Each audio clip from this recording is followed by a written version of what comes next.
percaya akan Roh Kudus, Gereja Katolik yang kudus, persekutuan darah kudus, pengampunan dosa, kebangkitan badan, dan kehidupan kekal. Salve sahabat Katoliku Keren, kembali lagi dalam channel YouTube Katoliku Keren. Pada kesempatan kali ini, kita saat ini berada di kota Assisi. Ya, kota Assisi, Italia. Merupakan salah satu kota yang indah dan tenang, dan juga di kota ini ada tempat ziarah yang terkenal, Pater ya. Dan sahabat Katoliku Keren, pada kesempatan kali ini kita akan berbincang-bincang nih dengan Pater Ardi. Pater, kita tahun ini sudah berziarah di Eropa Barat ya, Pater ya. Iya. Kita mulai dari Belanda, Belgia, kemudian ke negara Prancis, Swiss, dan Italia, dan besoknya lagi Vatikan ya. Ya. Lusanya Vatikan. Nah, itu ada 6 negara nih, Pater. Nah, dari 6 peziarahan ini, yang paling berkesan bagi Pater Ardi itu saat di negara mana atau di kota mana? Boleh Pater jelaskan? Sebenarnya setiap kota dan setiap tempat ya, tempat di mana kita berkunjung itu semuanya berkesan. Kenapa? Karena hampir semua yang kita kunjungi itu adalah tempat yang pertama kali juga saya kunjungi. Sering dengar, tapi belum pernah saya kunjungi. Saya baru pertama kali ke Amsterdam, saya baru pertama ke Paris, dan saya juga baru tahu di situ ternyata ada tempat penampakan Bunda Maria di kota Paris yang gereja apa itu? Kapel Bunda Medali Wasiat. Ya, Kapel Bunda Medali Wasiat, dan kita melakukan ekaristi di sana. Kemudian ke Lourdes, atau orang kita sering menyebutnya Lourdes. Ya, itu tempat yang menarik semuanya. Dan yang lebih penting adalah kita melaksanakan ekaristi dalam suasana devosional yang tinggi dengan semangat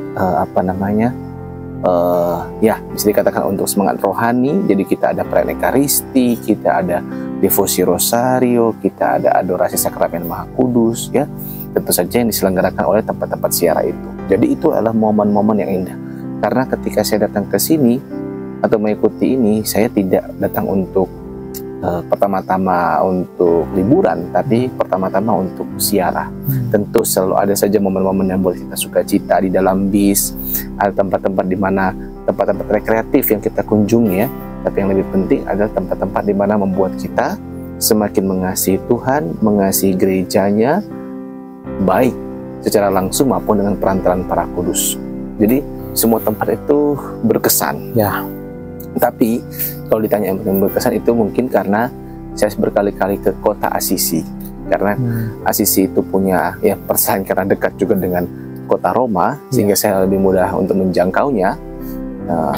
Kota Assisi itu ya, di sana ada makam dari Santo Fransiskus, makam Santa Clara, dan juga nanti akan ada makam dari calon Santo Carlo. Di kota Assisi inilah saya merasa punya tempat yang salah satu tempat ziarah yang membuat saya bersuka cita. Tentu saja semua tadi yang saya katakan tadi, semua tempat itu bersuka cita, tapi yang menyentuh saya itu adalah kota Assisi ini. Iya. Itu kota Assisi ini adalah tempat ziarah nasional karena Santo Fransiskus Assisi adalah pelindung Italia. Oke. Wow. Dan Pater nih, kita lagi ziarah nih di Eropa kan, Pater.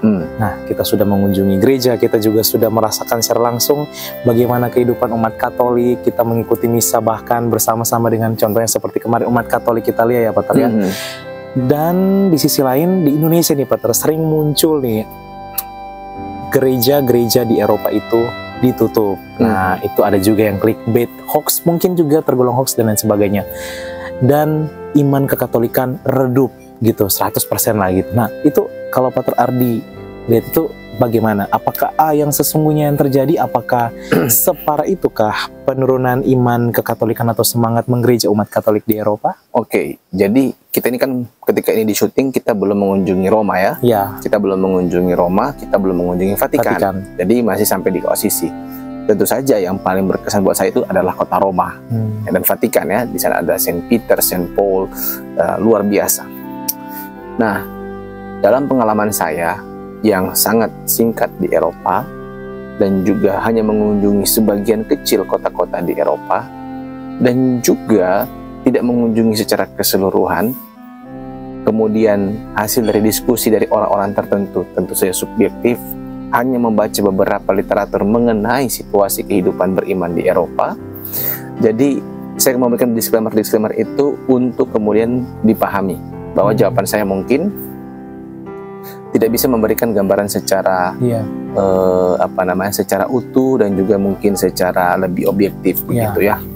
Oke, apa tanggapan saya? Pertama, semua agama mengalami yang namanya penurunan jumlah kuantitas orang untuk ke gereja ataupun beragama. Mau dia Protestan, mau dia Katolik ya. Kalau kita sering di negara yang katanya mayoritas Katolik, ya orang juga yang datang ke gereja. Menurut data dari Konferensi Wali Gereja Indonesia, Wali Gereja Italia, itu mungkin di angka 10-15% setiap minggunya. Ya, jadi ini sebenarnya bukan sesuatu yang dalam tanda kutip jauh berbeda dengan Indonesia. Yang di Indonesia juga berapa sebenarnya yang masuk gereja? Ya kan, kalau kita mau jujur, kadang-kala jumlah umatnya 16.000 yang masuk gereja, 6 kali misa, masing-masing paling tinggi berapa? 500, 1.000, berarti cuma mungkin 30-40%. Itu kalau 500.000, kadang-kala kami kan dulu pernah kerja di satu keuskupan yang selalu menghitung ya, untuk melihat dinamika umat, paling 200, 250, ternyata jumlah yang kurang lebih juga itu dialami juga di Indonesia. Jadi menurut data Konferensi Wali Gereja Italia, yang datang itu 10-15%, tapi kalau seandainya di festival atau di hari-hari raya, itu ya pasti semua akan begitu ya, istilah itu burung tahun. Jadi itu kalau di Italia. Bagaimana kalau di Jerman? Di Jerman juga sama, tapi saya pernah cuma tinggal sebentar sekali ya, cuma 3 hari, dan saya bertanya kepada teman saya yang Katolik, bagaimana kehidupan gereja, dan saya lihat sendiri, oh ya, kalau kehidupan gereja di sini, di Bavaria, yang ibu kota München itu, ya lumayan, tapi saya kata lumayan itu artinya apa? Ternyata masih banyak orang yang masuk gereja, beraktivitas ke sana, kehidupan gereja itu atau minimal budaya-budaya Kristiani itu masih sangat dikenal dan dipraktekkan begitu. Jadi kalau untuk kekatolikan itu dalam tanda kutip ya, masih lebih mending dibandingkan teman-teman kita yang Protestan. Itu dari informasi yang saya dengar, ya mungkin keliru. Nah, jadi kalau mau tanya bagaimana kehidupan gereja di Eropa, masih menunjukkan tanda-tanda kehidupan. Ya, tanda-tanda kehidupan. Ketika Paus Yohanes Paulus II berbicara tentang evangelisasi baru, ya, itu dia mengatakan bahwa yang sekarang perlu diinjili adalah Eropa kembali, begitu. Nah, Paus Fransiskus tahun lalu ketika dia berbicara kepada para imam di katedralnya di Santo Yohanes Lateran, dia mengingatkan para imam, ingatlah, keuskupan ini, kota ini adalah tempat misi. Luar biasa kan? Jadi buat saya misi tidak pernah berakhir. Tantangan selalu ada. Dari zaman dulu Yerusalem tidak pernah dipenuhi 100% oleh orang Kristen. Ya, artinya apa? Mau di Roma sekalipun ya, selalu ada orang-orang yang masih perlu atau harus mendengarkan kebenaran di dalam Kristus yang diwartakan oleh gerejanya. Jadi buat saya inilah tantangan, jangan terlalu sedih ya. Tentu saja kalau kita bandingkan tahun 70, 80, abad ke-18, abad ke-17, tentu saja gemuruh religiusitas itu berbeda ya. Tetapi saya berkata dari pengalaman saya dengan sumber-sumber yang saya katakan tadi terbatas, saya selalu optimis bahwa Eropa sangat mencintai Tuhan dan mereka perlu mendengar Tuhan dari umatnya yang saat ini masih rajin ke gereja, masih aktif di gereja, aktivitas di gereja. Nah, mereka perlu untuk mendengarkan nama Tuhan, begitu. Iya, luar biasa, Pater. Pater, kita sudah bersiarah, ya sudah 5 negara ya ini ya. Dari semua itu, peziarah utama yang mana sih, Pater Ardi, yang penting nih bagi umat Katolik tahu nih? Apakah Assisi aja, Lourdes, Vatikan itu yang penting, yang utama-utama kalau ada sahabat Katolik Ukraina ingin berziarah, kemana aja sih yang penting gitu, Pater? Saya tidak tahu, saya sendiri belum pernah mendapatkan dokumen mana tempat ziarah yang resmi. Kita ini bukan seperti saudara-saudari kita yang harus ke tempat-tempat suci atau seperti harus ke tempat yang dimana kita ada ke satu tempat. Tetapi kalau seandainya Anda punya kesempatan dan diberikan kesempatan oleh Tuhan untuk bersiarah, datanglah pertama-tama ke Yerusalem. Yerusalem. Ya, itu yang pertama-tama ke Yerusalem. Itu. Atau ya pasti kalau ke Yerusalem pasti akan ada paket di mana ke Yerusalem, Nazaret, Galilea. Itu sangat penting dan Anda sangat akrab dengan itu. Sejak Anda masih kecil ya, atau sejak kita masih kecil.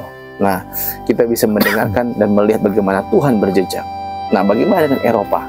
Buat saya, secara pribadi ya, tentu setiap orang bisa punya preferensi masing-masing. Anda bisa datang ke Roma tentunya, ya.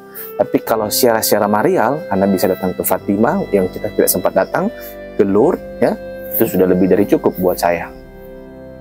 Ada begitu banyak orang yang menawarkan ya, kemana-mana silahkan ya. Saya tidak bisa mengatakan itu juga tidak utama. Tapi sebagai pribadi, kalau Anda punya kesempatan ya, kalau Anda diberikan kesempatan dan Anda mengumpulkannya pelan-pelan ya, atau juga kalau Anda sudah merasa cukup sekarang, datanglah ke Israel.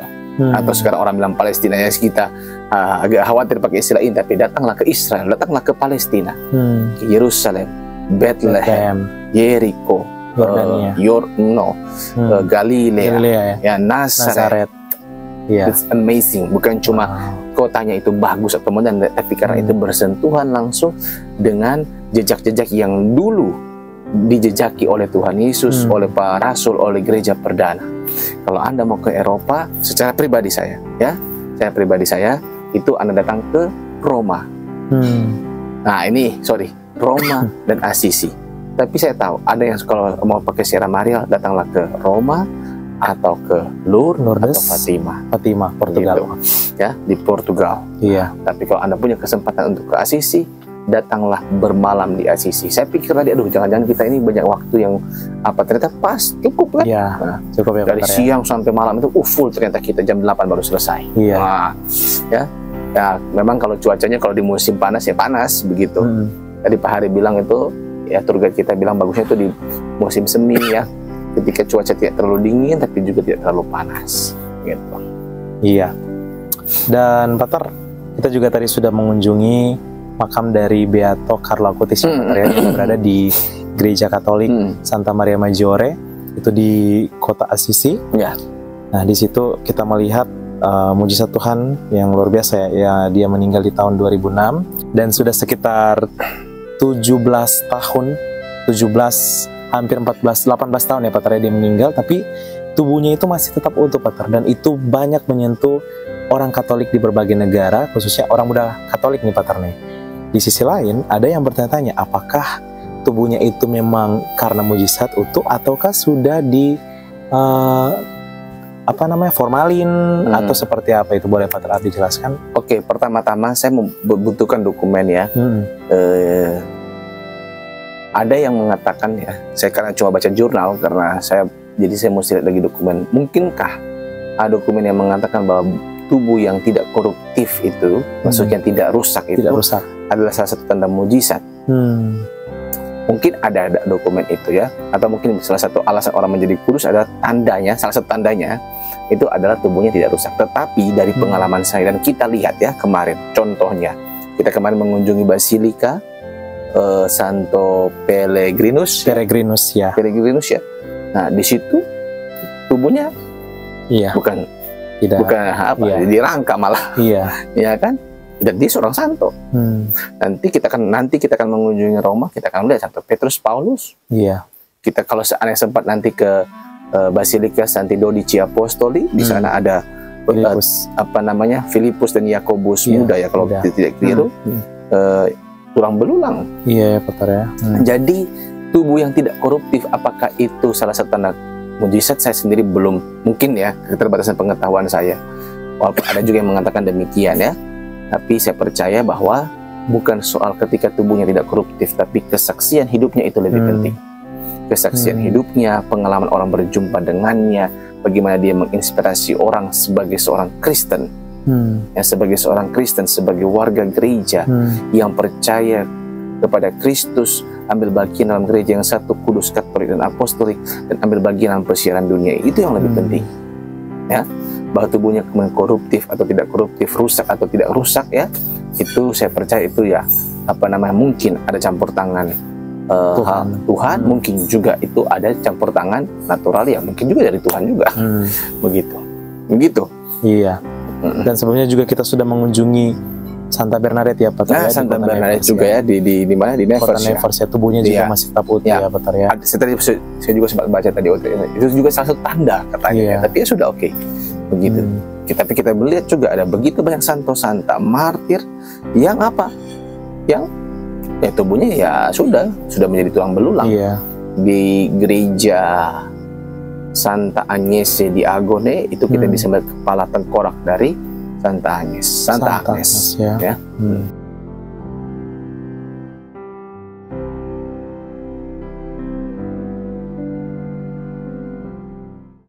Salve sahabat Katoliko keren, mari bersiarah bersama kami pada tahun 2025, mengunjungi 7 negara di Eropa Timur, yaitu Polandia, Republik Ceko, Jerman, Austria, Slovenia, Bosnia and Herzegovina, dan Kroasia. Kita akan mengajak kalian bersiarah ke tempat penampakan langsung Tuhan Yesus kepada Santa Faustina pada tahun 1931 di Polandia, yang kemudian kita kenal sebagai Yesus Sang Kerahiman Ilahi. Tak hanya itu, kita juga akan mengajak kalian mengunjungi situs peziarahan Bunda Maria yang paling terkenal di Eropa Timur, di mana menjadi lokasi penampakan Bunda Maria pada tahun 1981. Ziarah ini akan dilaksanakan dari tanggal 29 Juni sampai 12 Juli 2025. Yuk segera daftar karena kuota terbatas hanya untuk 30 orang saja. Untuk info selengkapnya dan pendaftaran hubungi nomor WA 082395354851.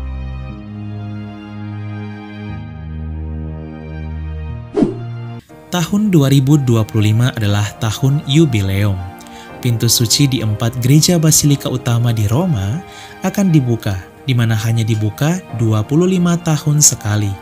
Ziarah tahun yubileum ini bersama Katoliko Keren akan dilaksanakan dari tanggal 21 Desember 2025 sampai 7 Januari 2026. Kita akan merayakan Natal 2025 di Bethlehem dan Tahun Baru 2026, juga bersiarah di 2 kota penting bagi umat Katolik dunia sekaligus, yaitu Vatikan dan Yerusalem. Peziarahan Katoliko Keren di tahun yubileum ini akan mengunjungi 9 negara di Eropa Barat dan Tanah Suci, yaitu Swiss, Liechtenstein, Italia, Monaco, San Marino, Vatikan, Israel, Palestina, dan Yordania. Yuk segera daftar karena kuota terbatas hanya untuk 30 orang saja. Untuk info selengkapnya dan pendaftaran hubungi nomor WA 082395354851. Kami tunggu ya sahabat Katoliko Keren bersiarah bersama kami di tahun yubileum yang penuh rahmat. Salve!